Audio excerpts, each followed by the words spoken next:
محمد مصطفیٰ کی ذات ہے۔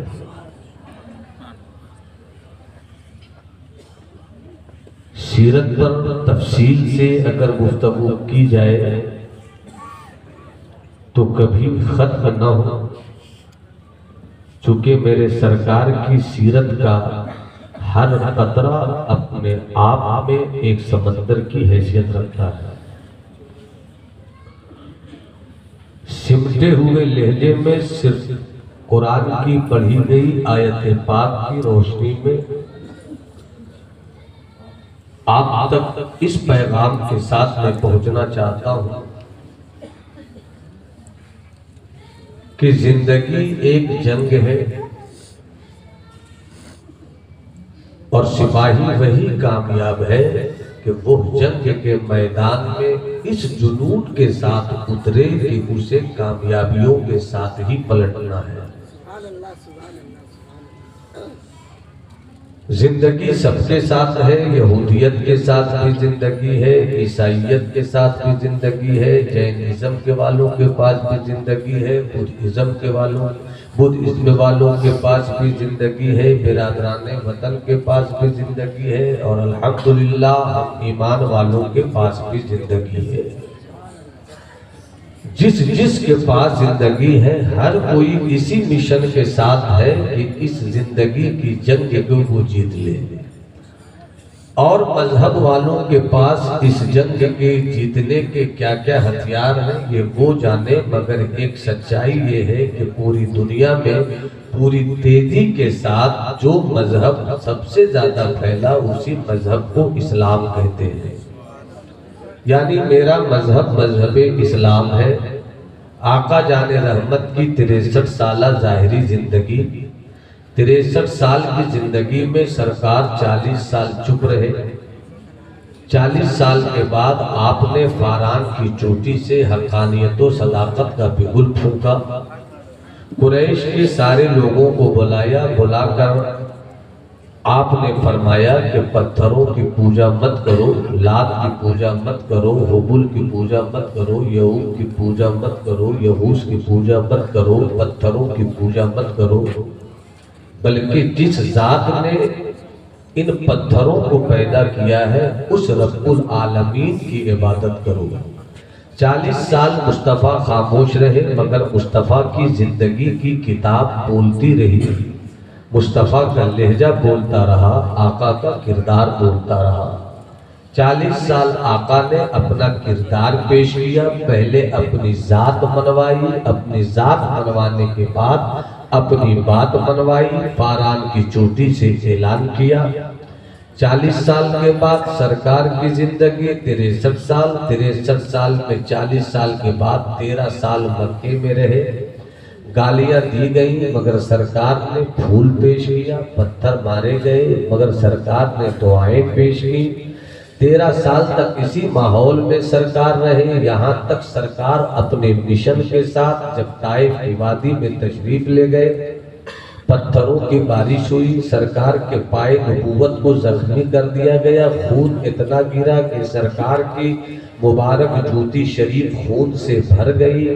پہاڑ کا فرشتہ آیا، رب چاہتا ہے کہ اگر محبوب چاہتا ہے کہ ظلم کرنے والی قوم کو مٹا دیا جائے، دونوں پہاڑوں کو ملا دو تاکہ میرے محبوب پر ظلم کرنے والی یہ قوم ہمیشہ کے لیے مٹ جائے۔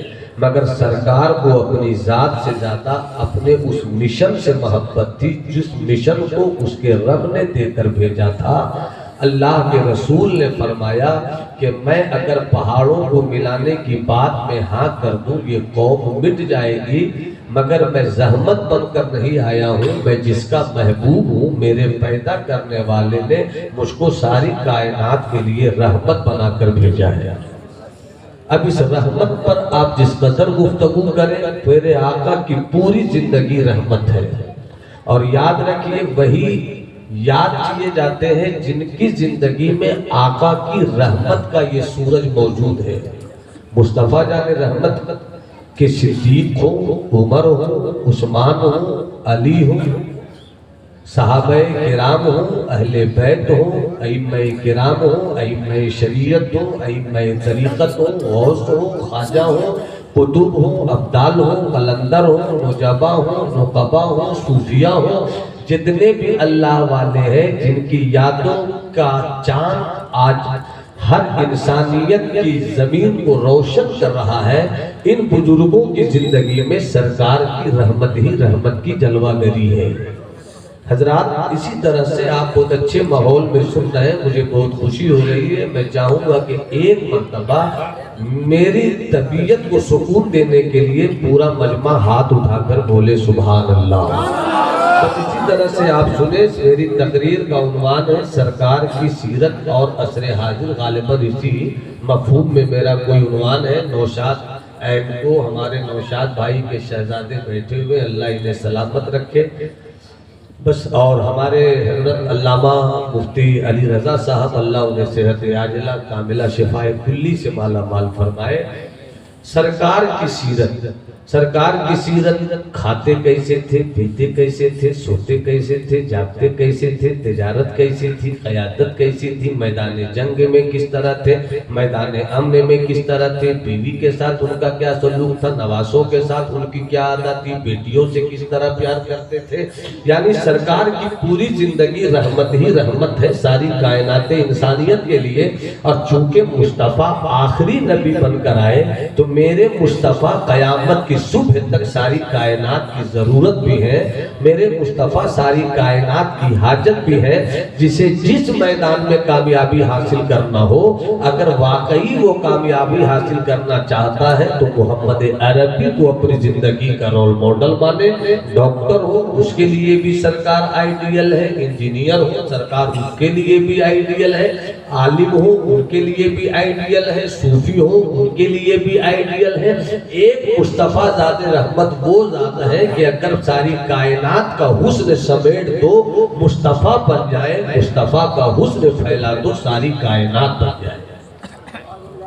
حضرات اب سرکار کی زندگی آئیڈیل ہے، اور ہمیں سرکار کی زندگی کو اس طرح بھی آئیڈیل سمجھنا چاہیے کہ ابھی ان بچوں کو آپ دیکھ رہے ہیں، ان کے سینوں میں اللہ نے الحمد کے الف سے لے کر والناس کی سین تک محفوظ کیا، یعنی مکمل 30 پاروں کے یہ شہزادگان حافظ ہوئے۔ اللہ ان 30 پاروں کو ان کے سینوں میں ہمیشہ کے لیے محفوظ فرما دے۔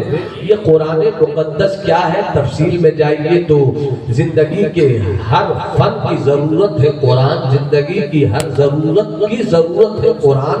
آپ علم نباتات لیجئے، ضرورت ہے قرآن، علم جمادات لیجئے، ضرورت ہے قرآن، فلسفہ لیجئے، ضرورت ہے قرآن، علم طب لیجئے، ضرورت ہے قرآن۔ یعنی قرآن ہر مردے کی دوا ہے۔ مگر اس وقت بس 10 سے 15 منٹ میں جو بات میں کہنا چاہ رہا ہوں، جو بات ابھی یاد آ گئی مجھ کو موضوع اور اسٹیج کے حوالے سے، منبر نور کے حوالے سے، آپ اس چیز کو اچھی طرح دیکھیں۔ سرکار کی زندگی ساری کائنات کے لیے قیامت کی صبح تک ضرورت ہے۔ اب سرکار کی زندگی ضرورت ہے تو سرکار کی زندگی ہے کیا؟ ساری کائناتیں ایمان کی امی جان سیدہ عائشہ صدیقہ رضی اللہ تعالی عنہ سے پوچھا گیا کہ آپ سرکار کے خلوت کی بھی ساتھی ہیں، جلوت میں بھی ساتھی ہیں، سرکار گھر میں بھی، سرکار کو گھر میں بھی آپ نے دیکھا، سرکار کو باہر بھی آپ نے دیکھا۔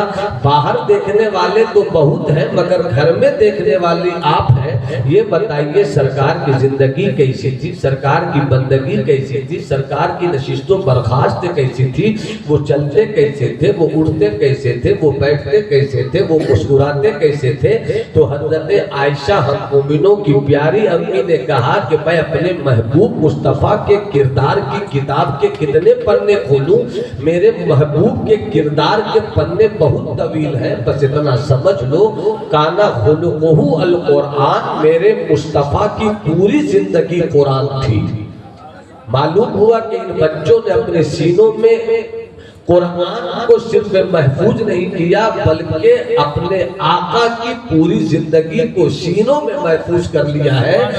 آقا کی جس زندگی کو ان بچوں نے سینوں میں محفوظ کیا ہے، اللہ وہ دن لائے کہ سینوں میں محفوظ قرآن کے معانی بھی سمجھیں، مطالب بھی سمجھیں، قرآن کے مقاصد کو سمجھیں، اور جو سینوں میں موجود ہے وہی ان کے پورے وجود میں سمٹ آئے۔ چلے تو قرآن کی یاد بن کر چلے، بیٹھے تو قرآن کی یاد بن کر بیٹھے، مسکرائے تو قرآن کی یاد بن کر بیٹھے، اور دیکھنے والا کہے کہ یہ دیکھو نائب رسول کی بارات نکلی ہے، کہ جب نائب رسول کی ادا اتنی اچھی ہے تو مدینے والے رسول کی ادا کتنی اچھی ہوگی۔ سرکار کی زندگی، سرکار کی سیرت عصر حاضر کی ضرورت نہیں، ہر دور کی ضرورت ہے۔ اب زیادہ اس پر لمبی بات نہیں کروں، ایک بار اور محبت سے بولیے سبحان اللہ۔ تو بس 3 بات کروں، مجھے بہت خوشی ہو رہی ہے کہ ہماری فکر و نظر کے کمزور وجود کا مضبوط سرپرست پیر طریقت حضرت علامہ نصیب الحق صاحب کی صورت میں موجود ہے۔ حضرت کی دعا لے کر آپ تک پہنچنا چاہتا ہوں۔ ایک چیز اپنی بات رکھنے سے میں پیش کرنا چاہتا ہوں کہ کسی بھی معاشرے کا انقلاب جوانوں سے آتا ہے۔ جس معاشرے کے جوان نمازی ہوتے ہیں معاشرہ خوبصورت ہوتا ہے۔ جس معاشرے کا جوان ایجوکیٹڈ ہوتا ہے معاشرے میں علم کی روشنی پھوٹتی ہے۔ جس معاشرے کا جوان باعمل ہوتا ہے معاشرے میں سرکار کی گلیوں کی مہک ملتی ہے۔ معاشرہ جوانوں سے بنتا ہے، اور جوانوں سے معاشرہ جب بنتا ہے تو کتنا اچھا ہو کہ ہم جوانوں کا آئیڈیل جب مصطفیٰ ہے تو اپنی زندگی کو مصطفیٰ کی زندگی سے خوبصورت بنائیں۔ اگر مصطفیٰ کی زندگی سے خوبصورت بنائیں گے تو میرا معاشرہ اتنا خوبصورت ہو جائے گا کہ ظاہر بھی لاجواب ہو جائے گا، باطن بھی لاجواب ہو جائے گا، اندر سے بھی لاجواب ہو جائے گا، باہر سے بھی لاجواب ہو جائے گا۔ بات یاد آئی، ایک ڈاکٹر ابراہیم ناجی ہے، ایک بہت بڑے ڈاکٹر، بہت بڑے رائٹر، بہت بڑے قلمکار ہیں ڈاکٹر ابراہیم ناجی۔ ایک مرتبہ وہ یورپ کے ملک میں گئے، اس ملک کا نام ناروے ہے۔ آپ کو بھوک لگی، ایک ہوٹل میں گئے، جب ہوٹل میں گئے تو مینو منگوایا۔ مینو منگوانے کے بعد جو جائز اور حلال چیز سمجھ میں آئی آپ نے اس کا آرڈر دیا، مگر جیسے ہی آپ ہوٹل میں پہنچے، اس واقعے کو خوب اچھی طرح سنیے گا، ڈاکٹر ابراہیم ناجی جیسے ہی ہوٹل میں پہنچے، ہوٹل میں ہر طرف دیکھا یورپ کا ہوٹل تھا، آوارگی وہاں تھی، بےہودگی وہاں تھی، بدتمیزی وہاں تھی، جوڑے آپس میں رقص کر رہے تھے، بےہودگی کی کہانی لکھی جا رہی تھی، طرح طرح کی عیاشی کا سامان میسر تھا، مگر چونکہ ان کو بھوک لگی تھی، اور ناروے میں ایسا کوئی ہوٹل نہیں جیسے ہوٹل میں آوارگی نہیں ہو، جوڑوں کا اختلاط نہیں ہو، بےہودگی کا بازار گھر میں نہیں ہو، ایسے موقع پر ڈاکٹر ابراہیم ناجی جب ہوٹل میں گئے تو آپ نے یہ منظر دیکھتے ہی اپنی نظر نیچی کر لی، مینو منگوایا، مینو منگوا کر کھانا منگوایا۔ وہ جوڑے جو رقص کر رہے تھے، وہ جوڑے جو باہوں میں باہ ڈال کر بےہودگی کی کہانی لکھ رہے تھے، ان سبھی اس بھیڑ میں کچھ لوگوں نے دور سے ڈاکٹر ابراہیم ناجی کی زندگی کو واچ کیا کہ یہ آدمی اس بھیڑ میں آیا مگر آوارگی پر اس کی کوئی نظر نہیں، بےہودہ حسن کی طرف اس نے نظر اٹھا کر نہیں دیکھا ہے، آخر یہ کس علاقے کا آدمی ہے؟ کچھ جوان عورت، کچھ جوان مرد اس میں سے اٹھ کر ڈاکٹر ابراہیم ناجی کے پاس آئے۔ ڈاکٹر ابراہیم ناجی سے اس نے کہا کہ آپ جس ہوٹل میں آئے ہیں نظر اٹھا کر دیکھیے کیسا منظر ہے، کیسا سین ہے، آپ بھی اس میں شامل ہو جائیے۔ ڈاکٹر ابراہیم ناجی نے کچھ نہیں کہا، اسی میں ایک جوان نے آگے بڑھ کر حیرت کی سراپت تصویر بن کر کہا کہ آخر آپ میری اس زندگی میں دلچسپی کا سامان کیوں نہیں ڈھونڈتے؟ تب ڈاکٹر ابراہیم ناجی نے کہا یہ بتاؤ کہ تمہاری زندگی کا مقصد کیا ہے؟ ان جوانوں میں کسی نے کہا میری زندگی، ہماری زندگی کا مقصد یورپ میں یہی ہے کہ کھاؤ پیو عیش کرو، ایٹ ڈرنک ہیپی، کھاؤ پیو خوش رہو، یہی ہے میری زندگی کا مقصد۔ کہ یہ تمہاری زندگی کا مقصد ہے کہ کھاؤ پیو خوش رہو، مگر میری زندگی کا مقصد یہ ہے کہ میں مسلمان ہوں، مدینے والے مصطفیٰ کی زندگی کو اپنا لوں، مدینے والے محبوب کی زندگی کو اپنا لوں، یہ ہے میری زندگی کا مقصد۔ حضرات توجہ چاہوں گا، یہیں پر میں آپ سے کہنا چاہوں گا کہ میرے مصطفیٰ کی